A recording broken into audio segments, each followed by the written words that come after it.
Hello అండి, welcome to my channel. ఈ రోజు వీడియోలో అయితే మేము 15 రోజుల పాటు నేపాల్ ముక్తినాథ్ యాత్ర అయితే చేశాం కదా. ఈ ముక్తినాథ్ యాత్రకి సంబంధించి ప్రతి ఇన్సిడెంట్ ఎక్కడెక్కడైతే మేము విజిట్ చేశామో ఆ ప్లేస్లకి తగ్గట్టుగా మేము డే 1 డే 2 చొప్పున మొత్తం 12 పార్ట్స్ అయితే నేను అప్లోడ్ చేశాను. చాలా మంచి రెస్పాన్స్ అయితే వచ్చింది. వీడియోస్ కూడా బాగా వెళ్తున్నాయి. చాలా మంది వీడియోస్ చూసిన వాళ్ళు గాని, అలాగే మన ఛానల్ ఫాలో అవుతున్న వాళ్ళు గాని, మా ఫ్రెండ్స్ రిలేటివ్స్ గాని ఫైనల్ గా అసలు మొత్తం నేపాల్ టూర్ కి ఎంత అమౌంట్ ఖర్చు అయింది, ఏ ఏ ప్లేసెస్ చూశారు, ఎన్ని రోజుల సమయం పట్టింది, ఇవన్నీ పూర్తి డీటెయిల్స్ తో ఒక లాంగ్ వీడియో చేయమని చెప్పైతే అడిగారు. ఈ విధంగా డీటెయిల్స్ షేర్ చేస్తే గనక మాకు కూడా ఉపయోగకరంగా ఉంటుంది. నెక్స్ట్ టైం మేము ప్లాన్ చేసుకోవడానికి బాగుంటుందని చెప్పి చాలా మంది అడిగారు. సో వారి కోసము, అలాగే టూర్స్ అంటే ఇంట్రెస్ట్ ఉన్న వాళ్ళ కోసం కూడా నేను ఈ వీడియో అయితే చేయడం జరుగుతుంది. అసలు మా నేపాల్ టూర్ ఏ విధంగా స్టార్ట్ అయింది, ఎలా అన్నది ఈ వీడియోలో అయితే నేను డీటెయిల్స్ షేర్ చేసేస్తా. ఇంకెందుకు ఆలస్యం, ఎవరైనా మొదటిసారి మన ఛానల్ చూస్తున్నట్లయితే గనక మంచి devotional content, useful content, motivational content ఎప్పుడు మన ఛానల్లో పోస్ట్ అవుతూనే ఉంటుంది. కాబట్టి మీరు ఎంకరేజ్ చేయడం వల్ల ఈ ఛానల్ కూడా కొంచెం ముందుకు వెళ్తుంది.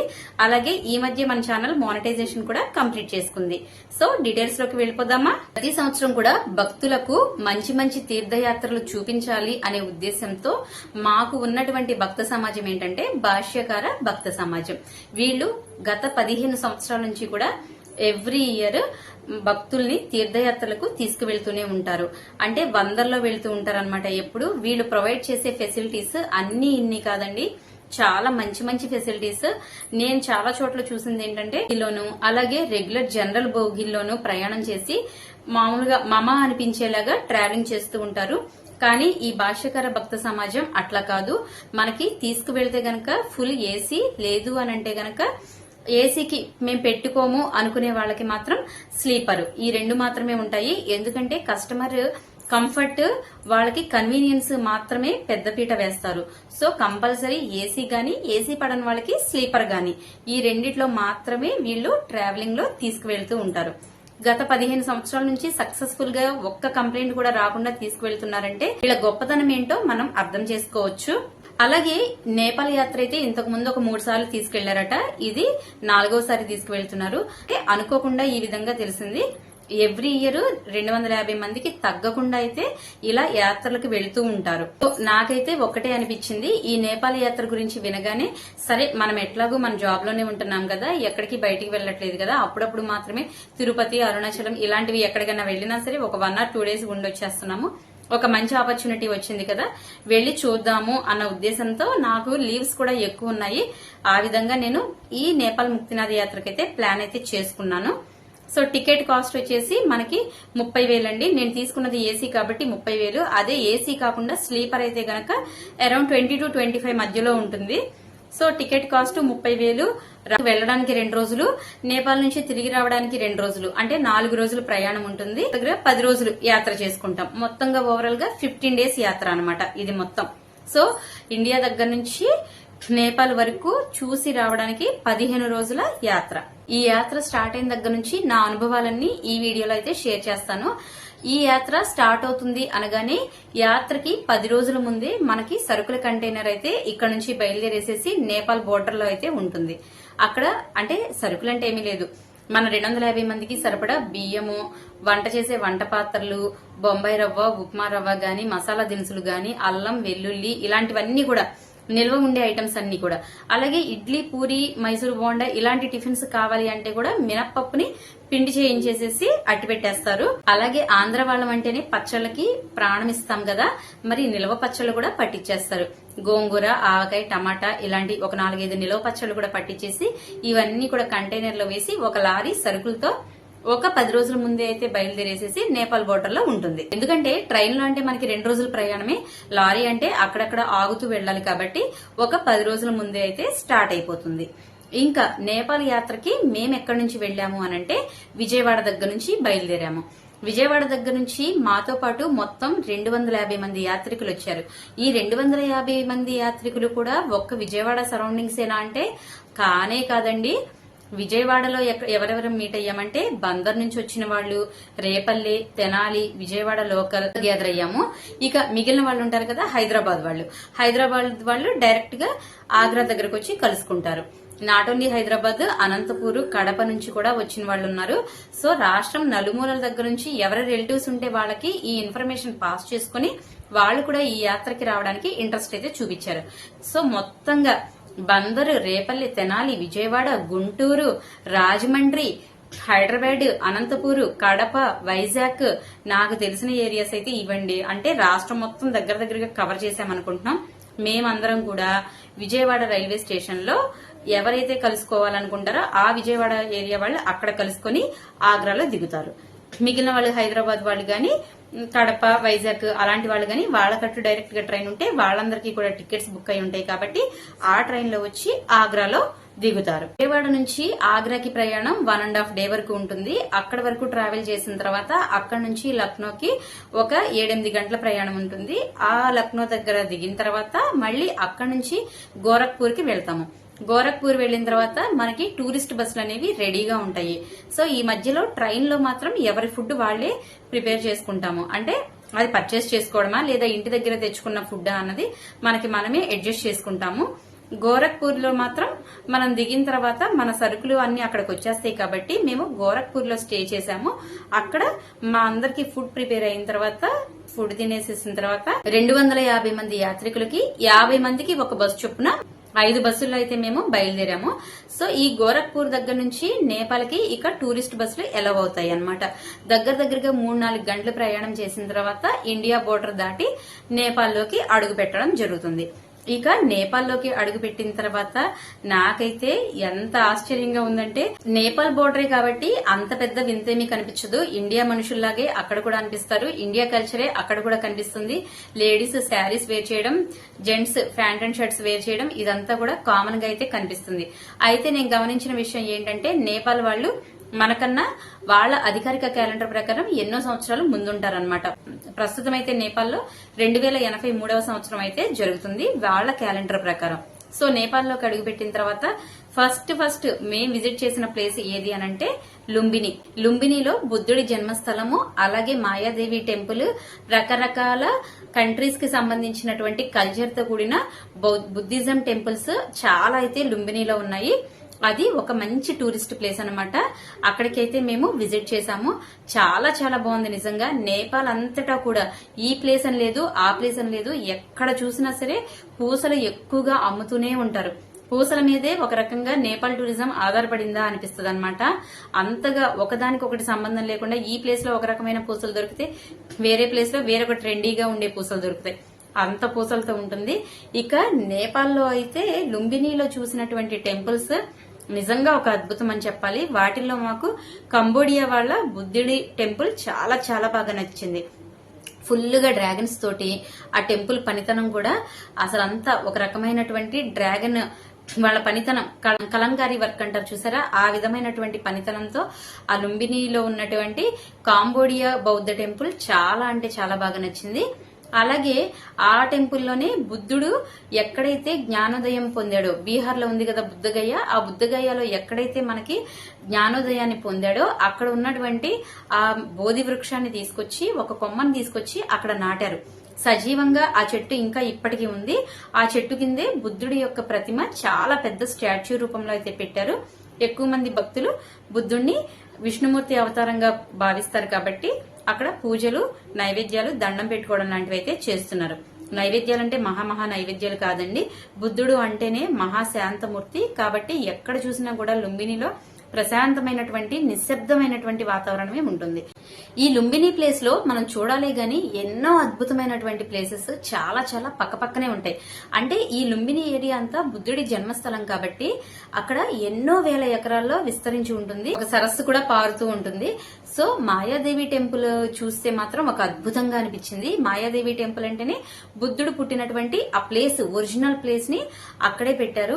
దాన్ని ఎవ్వరు కూడా టచ్ చేయడానికి గాని, లేదంటే లోపలికి వెళ్లి చూడడం గాని, ఫోటోలు తీయడం గాని, వీడియోస్ తీయడం గాని అస్సలు చేయకూడదు. అంత స్ట్రిక్ట్ గా అయితే ఉంటుంది.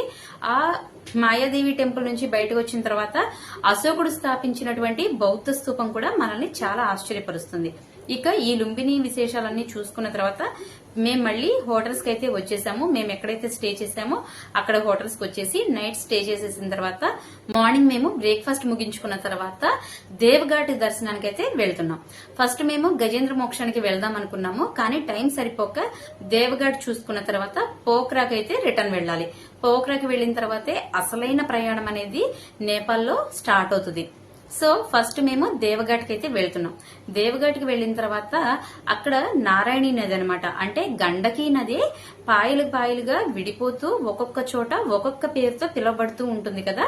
అక్కడ దేవఘాట్ లో నారాయణి నదిగా పిలువబడుతూ ఉంటుంది. అక్కడ ఉండే వాటర్ కూడా ఎట్లా ఉంటాయి అంటే నేపాల్లో ప్రవహించే ఈ నారాయణి నది వాటర్ కూడా తెల్లగా ఉంటది అనమాట. మనకు ఉండే ఇసుక రెడ్ కలర్ లో ఉంటే అటువైపు ఇసుక తెల్లటి కలర్ లో ఉంటుంది. సో నారాయణి నది మొత్తం నేపాల్ మొత్తం దాదాపుగా ఒక 800-900 కిలోమీటర్ల మొత్తం ప్రవహిస్తుందట.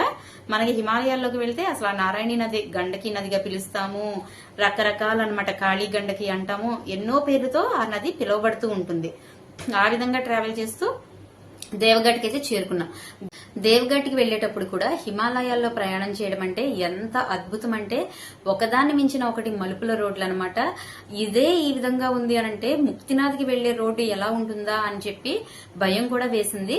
అలాగే దేవఘాట్ లో నేను గమనించిన విషయం ఏంటి అనంటే మేము అక్కడ టూరిస్ట్ ప్లేస్ ఏదైతే ఉందో అవి చూసేసిన తర్వాత ఆఫ్టర్నూన్ 12 నుంచి 2 మధ్యలో దట్టంగా మేఘాలు కమ్మేసేసి వర్షం పడడం స్టార్ట్ అయింది. అంటే ఏంటంటే దేవఘాట్ దగ్గర నుంచే కూడా మనకి వాళ్ళు చెప్పిన దాన్ని బట్టి ఏంటంటే ఆ దేవఘాట్ దర్శనం అయిన తర్వాత అక్కడ టూరిస్టులు చెప్పింది ఏంటి అనంటే ఈ పోఖ్రా ఏరియాకి దగ్గరలోనే ఉంది కాబట్టి ఈ పోఖ్రా గాని ఆ నేపాల్లో ఆ కొండ ప్రాంతాలు ఏదైతే ఉన్నాయో ఆ ఏరియాస్ అంతా కూడా ప్రతిరోజు పగల ఎండుంటదట, మధ్యాహ్నం నుంచి వర్షం పడుతుందట. అంటే ఒక 10 నిమిషాలు ఇక్కడ వర్షం కురిస్తే మరొక 10 నిమిషాలు ఇంకో చోట వర్షం కురుస్తుంది. ఆ విధంగా నేపాల్ అంతా కూడా వాతావరణం ఉంటుంది. ఏదేమైనా వర్షపాతం అనేది నేపాల్లో బాగా ఎక్కువగా ఉంటుంది, అందులో హిల్ ఏరియాస్ లో ఎక్కువగా ఉంటుంది. మా దేవఘాట్ దర్శనం ముగించుకున్న తర్వాత కూడా వర్షం చాలా ఎక్కువగా పడింది. ఆ వర్షంలోనే మేము మా టూరిస్ట్ బస్సుల్లో ట్రావెల్ చేస్తూ ఒక రకంగా అయితే అసలు చాలా భయం వేసింది అనమాట. కొండపోత వర్షాల్లో కొండల మధ్యలో నుంచి లోయల మధ్యలో నుంచి మలుపు దారుల్లో ప్రయాణిస్తుంటే నిజంగా చాలా భయం వేస్తుంది కదండి. ఎట్లాగొట్లా సేఫ్ గా అయితే పోఖ్రాకి చేరుకున్నాం. పోఖ్రాలో నైట్ స్టే చేసిన తర్వాత నెక్స్ట్ డే పోఖ్రాలో ఉన్నటువంటి లోకల్ టెంపుల్స్ విజిట్ చేయాలి మేము. లోకల్ టెంపుల్స్ అంటే ఏంటి, పోఖ్రా నుంచి పుందీకోట ఆలయం ఒకటి. పుందీకోట ఆలయంలో మనకి సూర్యోదయం చాలా అద్భుతంగా జరుగుతుందట. కానీ మేము వెళ్ళినప్పుడైతే ఫుల్ వర్షాలు ఉండడం వలన ఆ సీన్ ఒకటి మిస్ అయిపోయాము. పుందీకోట ఆలయం ఎదురుగా మా దుర్గామాత ఆలయం ఒకటి ఉంటుంది, తర్వాత గుప్తేశ్వర ఆలయం ఒకటి ఉంటుంది. గుప్తేశ్వర ఆలయంలో ఎక్కువగా గుహల్లో ఆ మహాశివుడు కొలువై ఉంటాడు, ఆ టెంపుల్ ఒకటి ఉంటుంది. తర్వాత అక్కడ కేదార్నాథ్ టెంపుల్ అని ఒకటి ఉంటుందంట, ఆ కేదార్నాథ్ టెంపుల్. అలాగే డేవిస్ వాటర్ ఫాల్స్ అని ఉంటాయి అవి. తర్వాత మహేంద్ర కేవ్స్, ఇలాంటివి చిన్న చిన్న టూరిస్ట్ ప్లేసులను కూడా మేము విజిట్ చేసామన్నమాట. 1 డే మొత్తం కూడా అవి చూడడానికి అయితే సరిపోయింది. చాలా అంటే చాలా అద్భుతంగా ఉన్నాయి. అన్ని పక్క పక్కనే ఉన్నా సరే ఒక్కొక్క ప్లేస్ మేము చూడడానికి నియర్లీ మేము 1 అవర్ దాకా తీసుకున్నామన్నమాట. ఇలాంటివన్నీ కూడా మీకు నేను లాంగ్ వీడియోస్ లో ఒక్కొక్క రోజు ఏమేమి ఆలయాలు చూసామన్నది లాంగ్ వీడియోస్ లో నేను అంతా అప్లోడ్ చేశాను. చాలా మంచి రెస్పాన్స్ అయితే వచ్చింది.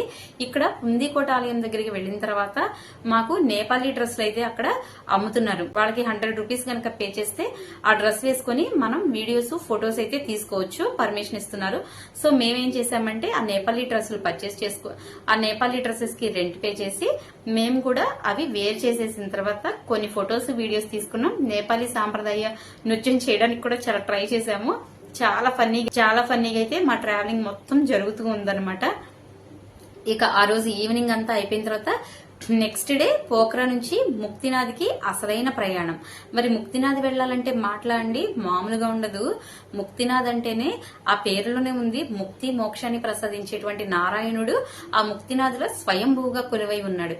కాబట్టి ఆ ముక్తినాథుని దర్శించుకోవడానికి మమ్మల్ని మేము ఎంతగా ప్రిపేర్ చేసుకున్నాము అనంటే లోకల్ టెంపుల్స్ అన్ని విజిట్ చేసుకున్న తర్వాత మేము ఆ రోజు ఈవినింగ్ షూస్, చేతికి గ్లౌజులు, అలాగే కాళ్ళకి సాక్స్లు, next monkey cap, next N95 మాస్కులు, ఇలాంటివన్నీ పర్చేస్ చేసుకోవాలి. స్వెటర్, అక్కడ వాతావరణం చాలా భయంకరమైన వాతావరణం అన్నమాట.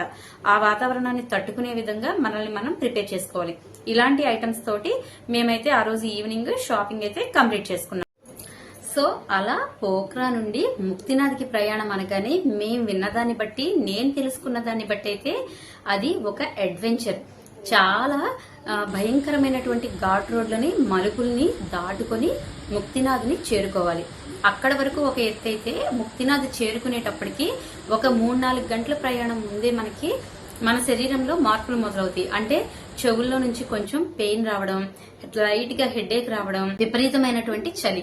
అప్పటి వరకు నార్మల్ గా ఉన్న మనము వెంటనే స్వెటర్ లాంటిది గాని ఏదైనా మందమైనటువంటి క్లాత్లు ధరించాలి అనేటువంటి ఫీలింగ్ మనకు తెలియకుండానే వచ్చేస్తుంది అనమాట.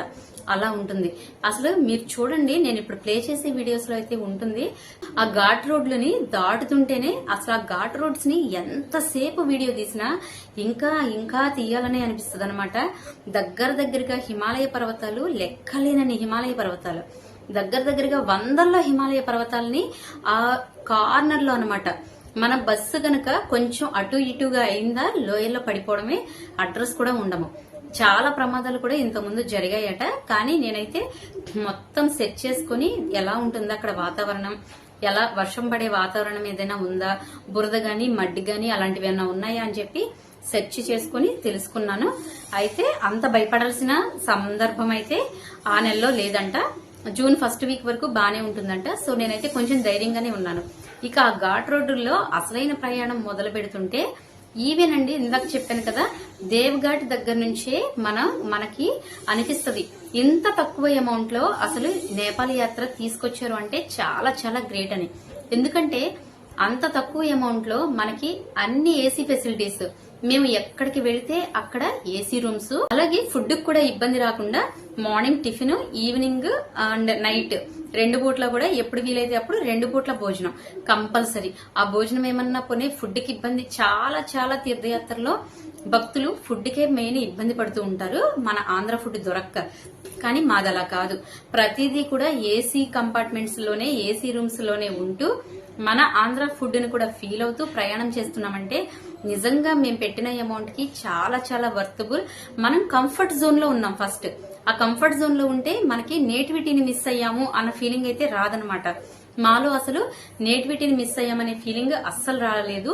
ముక్తినాథ్కి వెళ్లేటప్పుడు ఏసీ బస్సులు పనిచేయవు కాబట్టి 35-40 మెంబర్స్ పట్టేటువంటి బస్సునైతే మాట్లాడుకుని మేము ముక్తినాథ్కి అయితే ప్రయాణం చేస్తున్నాం.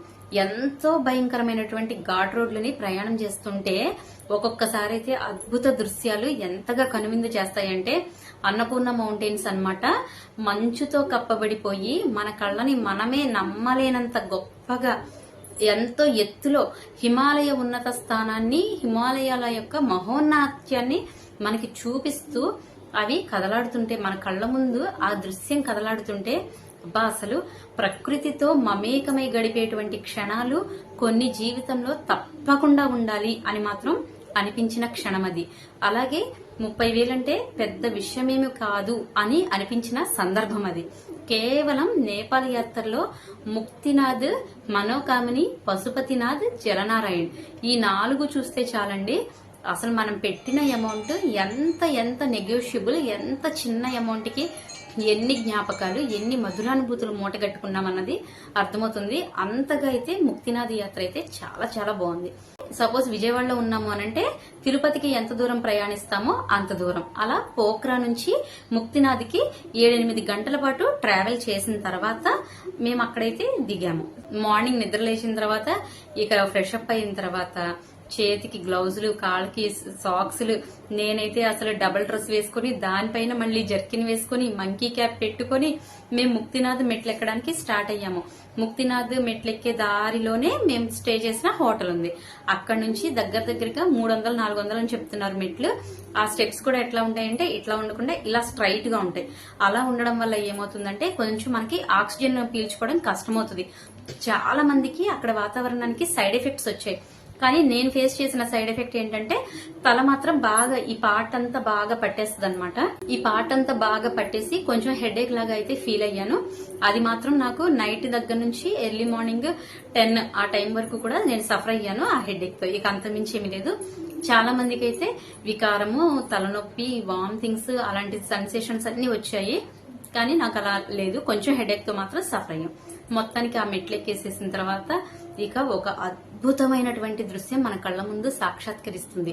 అది ముక్తినారాయణుడి టెంపుల్ అన్నమాట. అసలు నేపాల్లో ఉన్న ప్రతి టెంపుల్స్ కి మనలాగా గాలి గోపురాలు ఉండవు. కానీ వాళ్ళు టెంపుల్స్ విధానం ఎలా ఉంటుందంటే 4 పలకలతో ఉండి సైడ్ కొంచెం కార్నర్స్ లో పైకి లేస్తూ, అలాగే పైన చిన్నగా గోపురం లాంటిది అయితే ఉంటదన్నమాట. వాళ్ళ అన్ని టెంపుల్ స్టైల్ అదే విధంగా ఉంటుంది. అలాగే చెక్కతో నిర్మాణాలు చేస్తారు, చెక్కతో అనేక రూపాలు మలుస్తూ ఉంటారన్నమాట.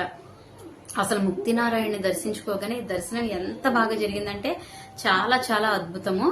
అంత బాగా అయితే ముక్తినారాయణుడి దర్శనం జరిగింది. ఇది యాక్చువల్ గా ఈ ముక్తినాథ ఆలయం సముద్ర మట్టానికి 12,000 అడుగుల ఎత్తులో అయితే ఉంటుంది. అంత ఎత్తులో ముక్తినారాయణ టెంపుల్ ఉండడం వల్లే కొంచెం ఆక్సిజన్ పీల్చుకునే వాళ్ళు ఇబ్బంది పడతారు.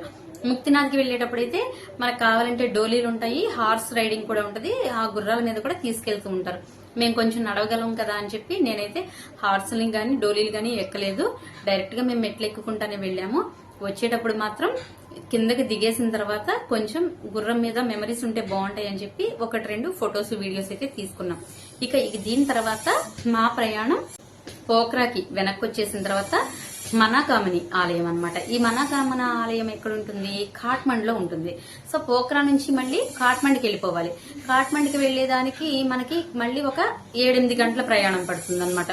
ఇక్కడ నుంచి ఇక కాఠ్మండ్కి వెళ్ళిపోయిన తర్వాత కాఠ్మండ్కి ఒక అరగంట దూరంలో ఉన్నప్పుడే మనకి స్కై రోప్ ద్వారా మనకి కనిపిస్తూనే ఉంటాయి. ఆ స్కై రోప్ లో ఉండేటువంటి కేబుల్ కార్స్ అంటారు వాటిని. ఆ కేబుల్ కార్స్ మనకి ఆ జర్నీ కనిపిస్తూనే ఉంటుంది.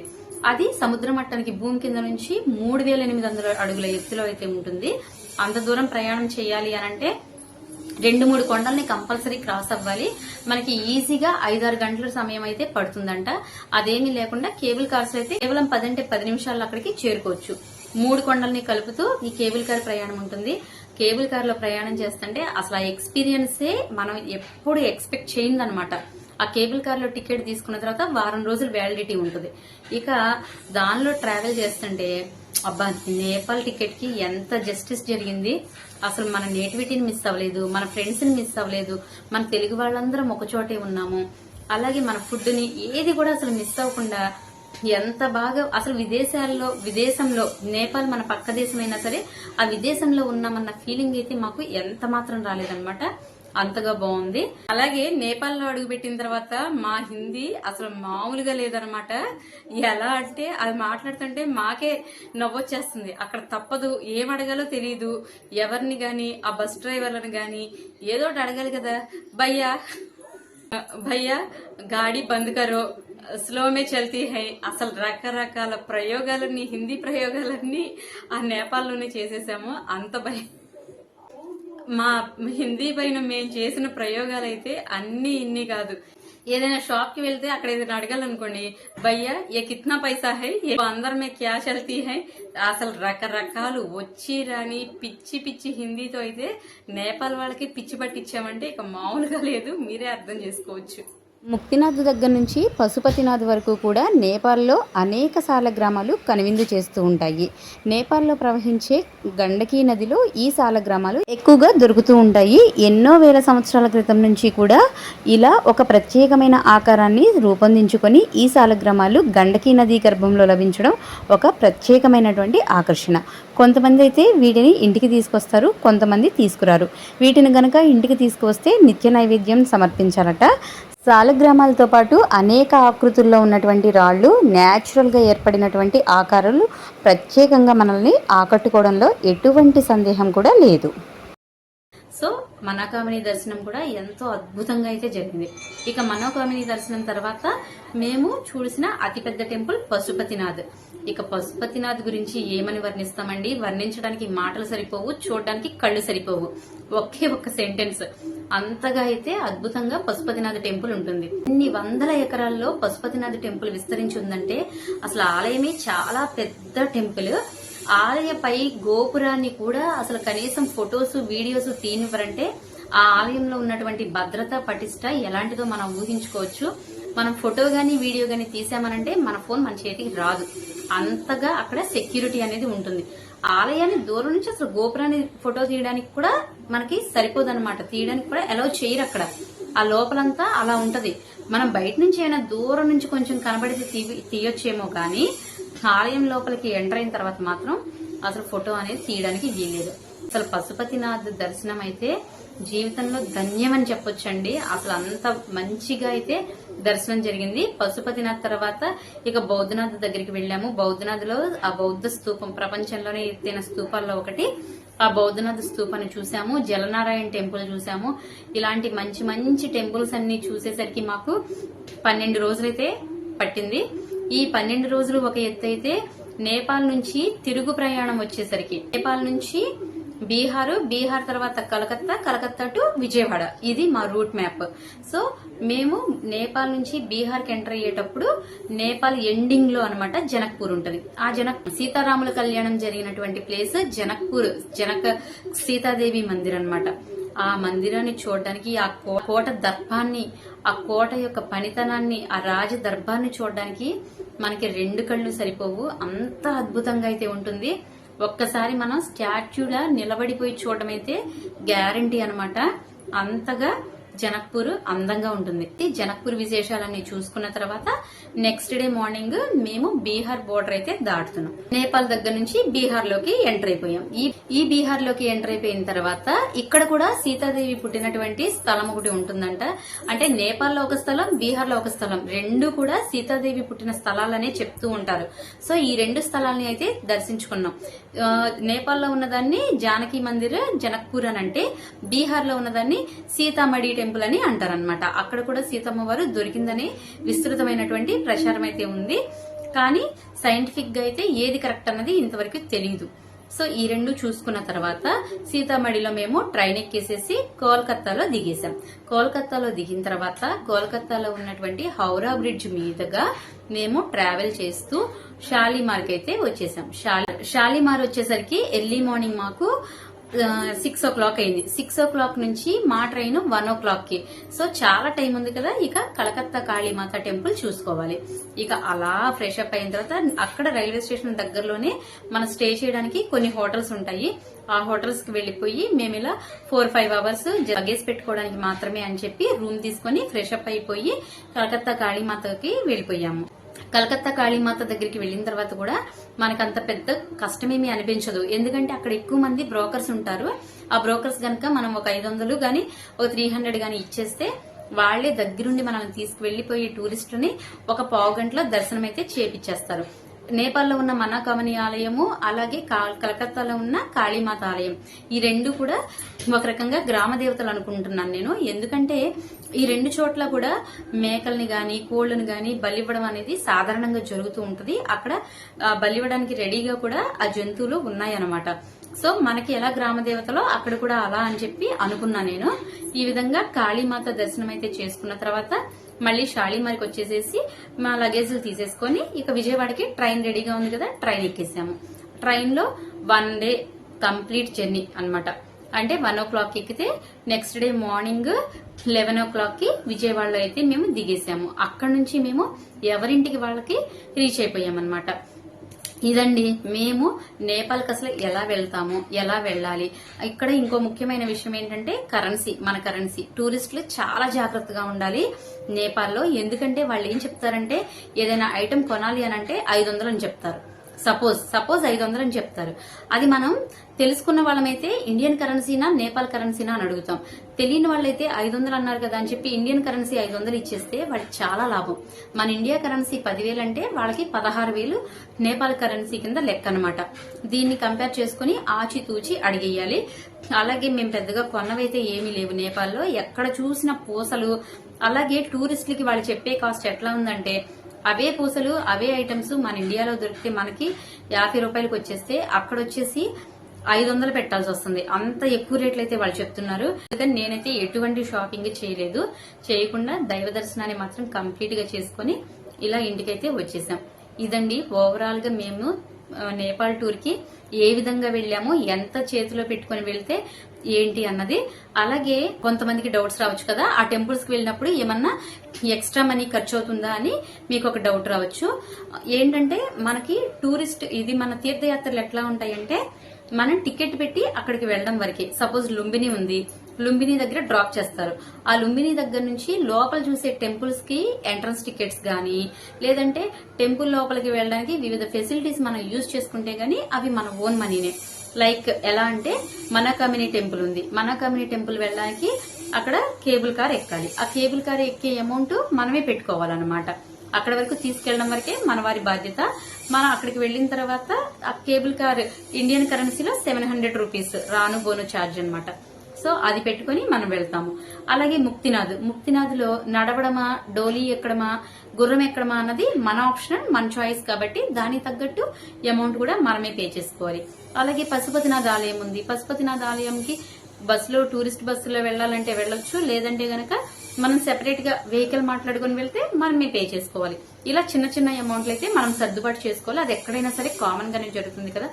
ఓవరాల్ గా అండి 30,000లో అన్ని ఛార్జెస్ గాని అన్ని కలుపుకొని గాని 30,000లో కంప్లీట్ ప్యాకేజ్ తో నేపాల్ టూర్ అయితే మేము విత్ ఏసీ ఫెసిలిటీస్ తో అయితే చేసేసాము. మీరు ఎవరైనా ప్లాన్ చేయాలి అనుకుంటే నెక్స్ట్ టైం మీరు కూడా ఒకసారి మంచి ట్రావెలర్స్ గానీ, తీర్థయాత్రలు చేసే టూర్స్ అండ్ ట్రావెల్స్ గానీ అప్రోచ్ అయితే వాళ్ళు పూర్తి డీటెయిల్స్ అయితే చెప్తారు. నాకైతే చాలా తక్కువ అమౌంట్ అని అనిపించింది. మరి మీకు ఎలా అనిపించిందో కామెంట్ సెక్షన్ లో కామెంట్ చేయండి. అలాగే మంచి మంచి ప్లేసుల్లో మేము తీసుకున్నటువంటి కొన్ని అద్భుతమైనటువంటి మెమరీగా ఉండేటువంటి ఫొటోస్ కూడా మీకోసం నేను ప్లే చేస్తున్నాను, చూసేయండి.